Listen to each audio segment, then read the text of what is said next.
Pag pinagsama-sama ang melon gulaman, melon fruit, corn kernel, cheese, all-purpose cream at melon condensed milk, makakagawa ka na ng masarap na melon jelly corn dessert na masarap.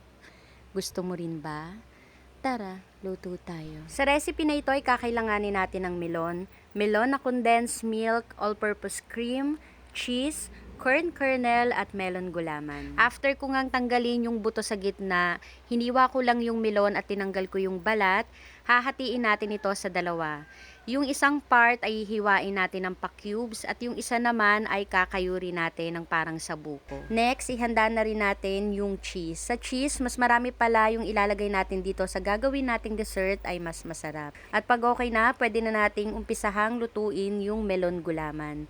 Bali sa isang kaserola, naglagay lang ako ng 5 cups ng water at isang sachet ng melon gulaman. May instruction po pala sa likod yan kung paano ito lutuin. Haluin lang natin ito at isalang sa kalan hanggang sa kumulo. Sinaling ko lang yan sa isang lagayan, then hinintay ko na lumamig. At nung malamig na, hinati ko lang din yan sa dalawa. At same sa melon na prutas, ganun din po yung ginawa ko dito. Nilagay ko na dito yung corn kernel, yung melon fruit, cheese, condensed milk at all-purpose cream. Haluin lang natin ito ng mabuti, then pwede na nating ilagay yan sa chiller at least 4 hours bago natin kainin.